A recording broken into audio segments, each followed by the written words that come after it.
Dr. Craig Chalkwist. Welcome back to Heartenings.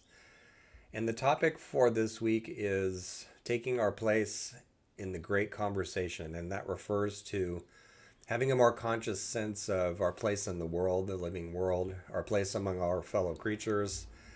I don't know if you can hear it, but right outside my office right now, the birds are singing pretty loudly. So that will be, if you can hear it, our accompaniment for this. But what does that mean to take our place in the great conversation? And related to this is something I've been addressing for years, as many people have, when we teach ecotherapy, in my case, also parapsychology. What does it mean to reconnect with the natural world? And that answer has an infinity of responses. Some people really like to go all the way and go camping in the backcountry for 6 months. There's actually some pretty simple ways to do it, and I wanted to talk about a few of those today to give you something to do with this that most of us can have access to. So I find it restful too. I did this a little bit earlier today, and I will again later as well, even though it's a heavy work day. So one thing to realize up front is that we've been, to some extent, cut off from the great conversation. So if you were to do a self-inventory, and I got this idea from my friend and colleague Linda Bizel. She did this when she was a practicing ecotherapist and psychotherapist, and I've done it too with students. But if you were to do a self-inventory and ask yourself, do I know, for instance, what time is dawn today and sunrise? Do I know what time sunset is? Do I know what phase the moon is in? Do I know what likes to grow this time of year? Do I know what time the birds start singing in the morning? In this case, 5 a.m., because I'm usually up with them. But questions like that, then we quickly become aware, and there's no fault around this. It's the way a lot of us operate during the day, whether it's school or work or family or what have you. We're really busy people, especially in my country. And so we lose the sense of all those voices and patterns and schedules that are out there in the natural world, the cycles that are out there. So part of reconnecting is simply becoming aware of what they are and doing things, if you can, some days you can't, like slowing down a little more in the evening when the sun starts to go down, or slowing down a little bit more when the winter months arrive, things like that. And just paying attention, looking up at the moon and stuff like that. But I wanted to get really specific about something that you can actually, and I recommend this, spend some time doing, if you can, pretty much every day. So I do this even when I'm traveling. And I miss the exercise very infrequently. I manage to do it pretty much every day, with or without other people involved. It's great to do it with other people. Family, friends, kids, whoever. So the way this works, and I'll just give you a typical example of how I'm doing it right now. So in the place I live in, there's a little back porch. It's very small, small enough for 2 chairs. So at the end of the workday, and I make sure there is an end of the workday because I would go nuts if there wasn't. There's a point at which I simply stop looking at my computer and my email and all the rest of it. Has to be.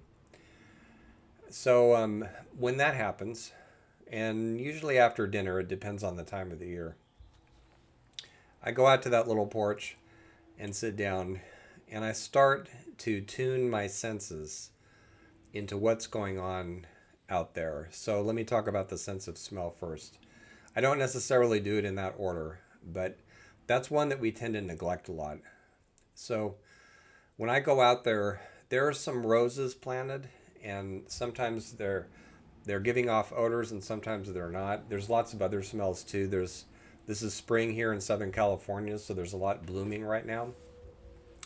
And I take note of it because all of that is a form of communication. It's the way plants communicate, and the insects that are out there are aware of it. The birds, everybody else, the animals, they're all aware of this form of communication. And it's pretty easy for us to be too, simply by taking note of it.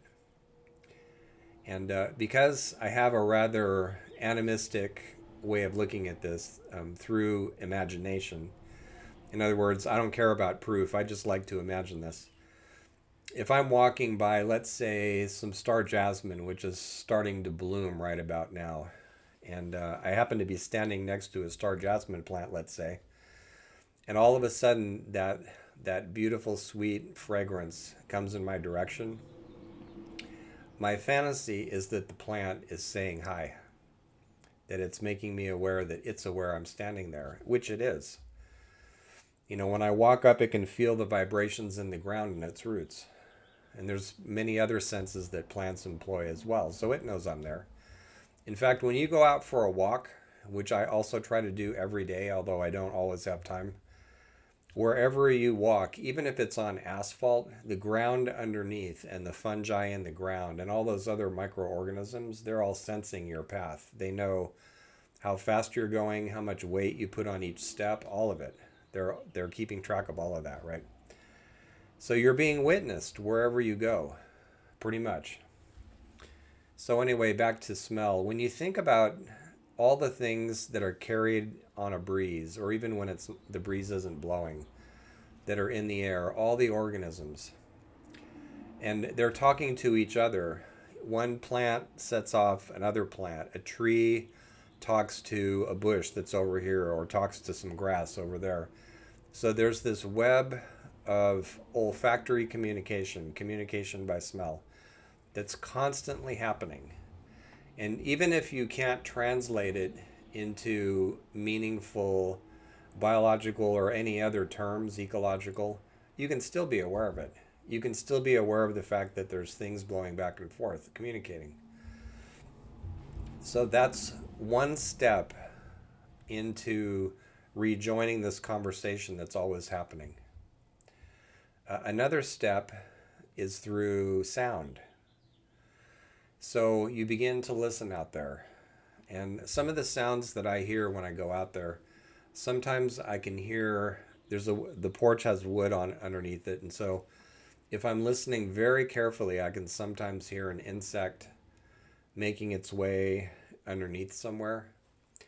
And there's a bumblebee who comes by and says hello just about every day. And I certainly hear that. And I think this bumblebee must be an extrovert because it's very curious, and it comes by and it looks at everything, and it comes up to me. And, when bees do that, I always feel a little nervous because I'm allergic to bee stings. But they don't sting me. They're respectful. Sometimes a honeybee comes by. So, but the bumblebee pretty much, I'm going to guess around about 6:15 p.m. every day, according to the current time schema we're in. So I say hi to the bumblebee, and then when I'm out there before about, let's say, 6:30 p.m., there is a lizard who comes by on my left, and it scuttles out from under the porch, and then it turns around and looks in my direction. And sometimes it does a workout, it does push-ups like they do, or whatever, but usually it just hangs out with me. It knows I'm there, and it doesn't look around too much, but it keeps me company. And this happens pretty much every day, like the bumblebee. So the lizard's out there too. Now, above my head, in the pointed part of the porch, there's some space where the birds like to build nests, especially this time of year. So there's a family of birds living up there, and they dart in and out, and sometimes they'll fly up to a power line that's nearby, and one or two of them will sit there and just look at me for a few minutes, as though to say hi, and I say hi back, and so they're going back and forth. I saw them building the nest. I saw them going around the yard picking things up and flying up there. So they have that going on. So the bird family up there. There's other birds who like to hang out on the edge of the roof, and I can hear them when I'm inside the house sometimes. So they're up there. And then a little bit more distantly, there are some crows that fly by. And in particular, and I don't often see this, but I would say maybe once every couple of months or so, there's a group of 3 crows that fly by, and they're clearly playing with each other. So they dart in and out, and they're playing an aerial game with each other, and it looks playful. You can just see it, right? So that's entertaining. I like to watch that for a while. And so as all this is going on, I reflect on a couple of things. One is that on especially on really long work days, when I don't really get to see anybody and I'm just working really hard, sometimes, like anyone, I get a little lonely for human contact. At the present time, I'm living alone in human terms. But as you can see from what I just said, I'm never alone, even when I'm in the house, because I have all this company over. It's just not human. And I do have neighbors, and I wave to them and talk to them and all that. So I have human contact too. But everybody who's out there, and I didn't even mention plants and others. I'll get back to that in a second. They all keep me company. So I never feel alone because I'm never alone. And that's a very small example. Now, to go a little bit deeper with this, there's something that Carl Jung referred to as a synchronicity. And the shortest definition I know is meaningful coincidence. It's when something happens that's not explainable through the oversimplified cause and effect schema we have inherited from Western culture and that's embedded in our thinking. The real world is way more complex than that. But an example would be, well, years ago, when I was teaching at one point a class live, the topic of death kept coming up in the class. And it was in some of the material I brought for the students. And then they were talking about dreams, and there was death in there. And so, from a purely rationalistic standpoint, somebody might have said, well, you were just focusing on that. That's why you noticed it, right? Humans like to find patterns in things. So I go home, and my aunt calls and tells me that my birth mother, with whom I have never been in direct contact, has just died. Okay? So any of us who are the slightest bit sensitive to synchronicities can list dozens of examples of this. Here's another one.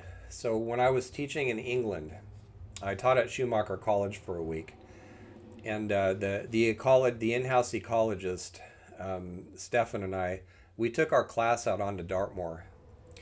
And so I was doing the more reconnective experiential teaching, and he was doing the ecology. He was explaining to us rock formations and the animals that lived out there and all that. And that was a lot of fun. It was a good class. And at one point, I had the students stand in a circle, and I suggested an exercise to them. I said, imagine that after spending all this time coming out here and looking at things and noticing things, I want you to reverse that so that you're the one being noticed. The rocks, the birds, the grass, everybody notices you. What is that like, to be noticed by the place? And the words were not out of my mouth 1 second before this big raven of the kind that live in England comes flying in. It flew a perfect circle over our heads slowly, and it cawed at us one time and took off. And so everybody who was there went, whoa. It's one of those things you actually have to experience. Listening to it is okay, but and so I asked everybody, what was your impression of that? And they all felt like the place had said hi. That the place kind of shook their hand through the crow. So, instead of thinking of synchronicities as an impersonal natural law, for years I've been suggesting, what if we thought of them as gestures from the earth or from a place or even your yard? And so, to go back to the porch, on Valentine's Day, I went out to the porch and I saw something that in several months of living here I had never seen before.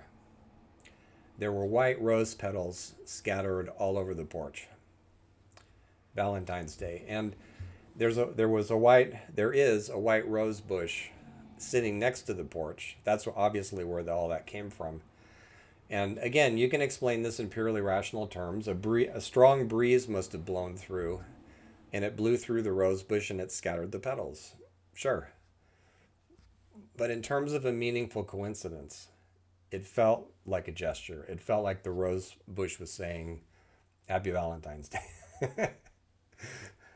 And that's not the only time something like that has happened out there.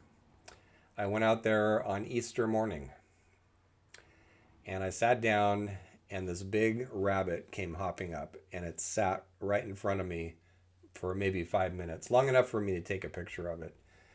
And then it looked at me through one eye and it took off. So things like that, right?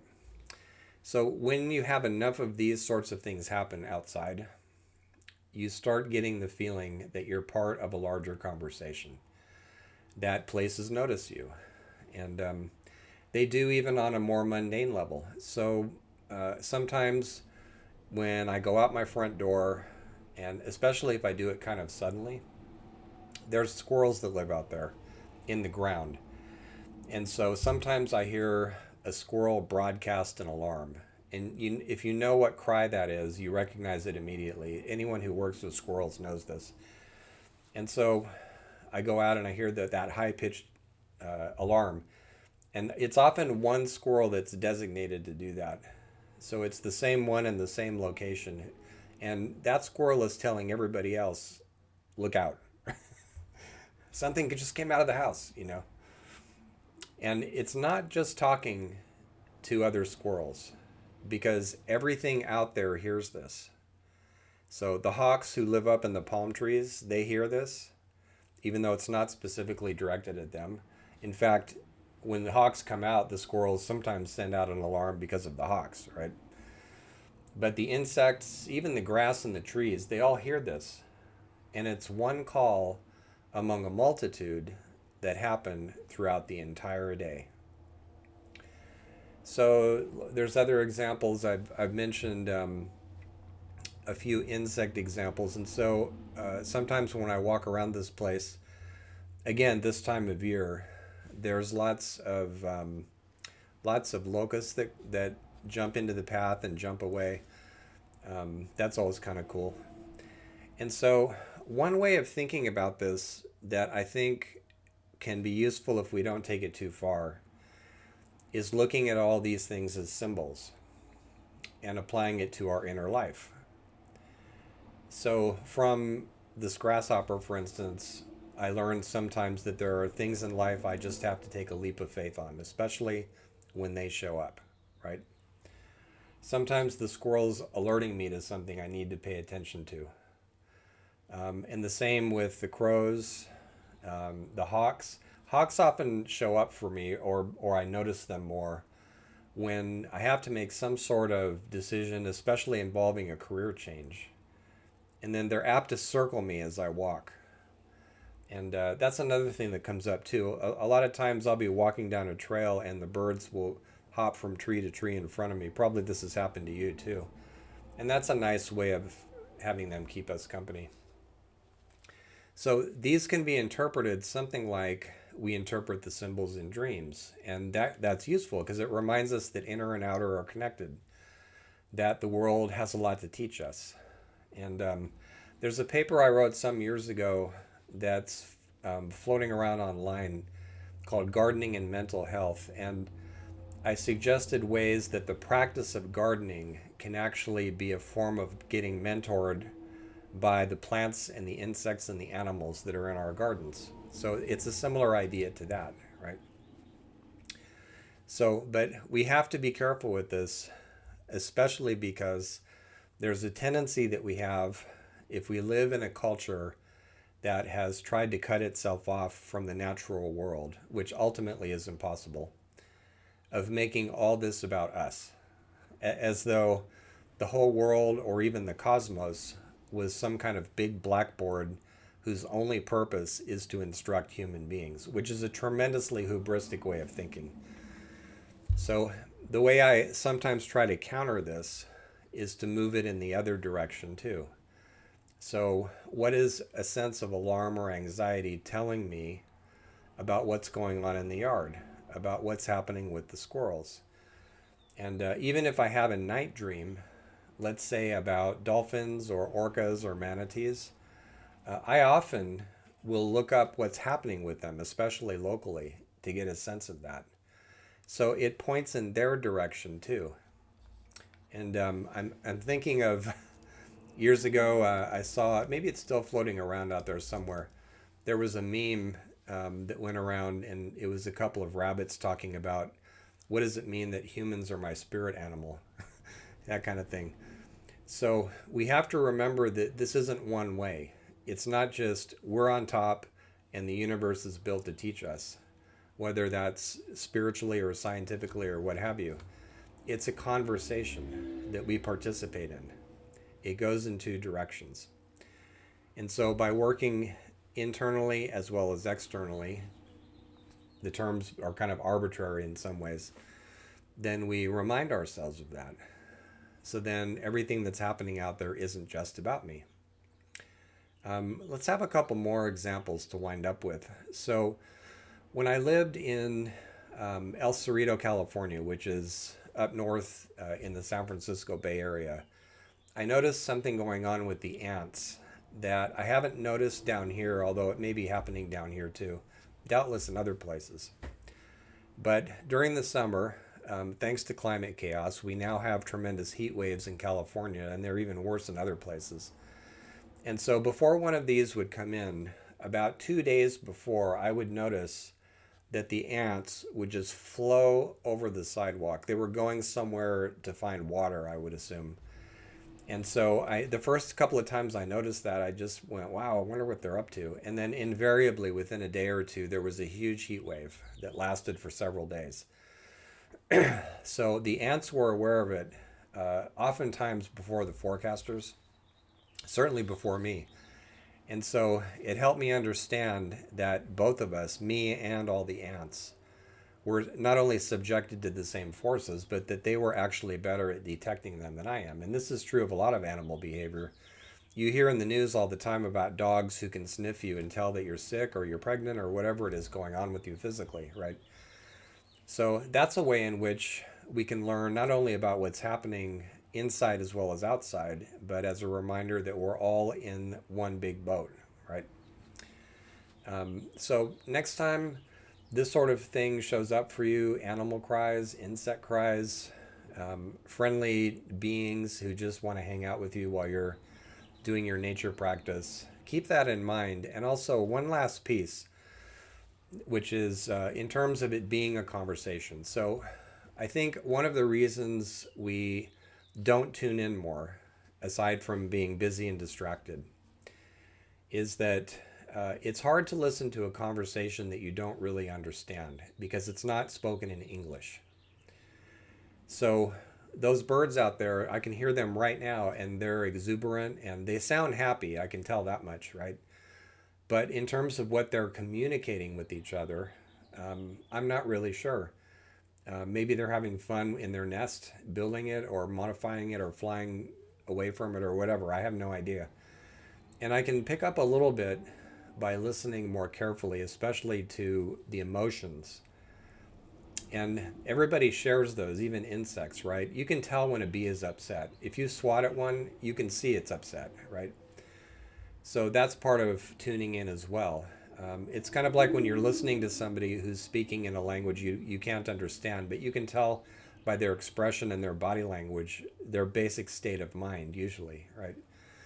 Nevertheless, it can be frustrating to not really think you're sharing in that conversation. And another thing that can be frustrating on the level of egotism is that most of them out there aren't talking about us. We're not in the center out there. We're not in the center of the conversation.